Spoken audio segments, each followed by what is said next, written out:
Assalamu alaikum and welcome to my channel Tech Info, and I am Wasif Mumtaz. In this video I will tell you that how to add motion graphics files. For that you have to go to graphics panel and you will see essential graphics here. If you do not see essential graphics, you can just click on Windows and click essential graphics. So after opening essential graphic, click on this folder icon and go to manage additional folder.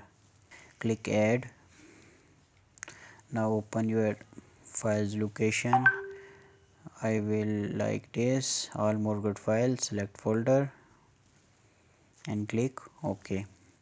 After that you have to click on this local and select all Mogrt file folder.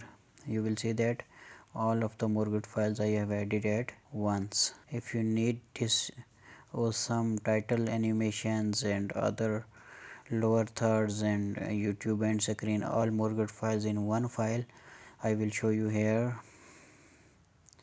You can see that I have all of the titles, lower thirds, YouTube animation, text animations. I have like 399 Mogrt files. I will give you the link to download this my collection of these Mogrt files so you can use easily in your Premiere Pro. If you like the video, please subscribe to my channel.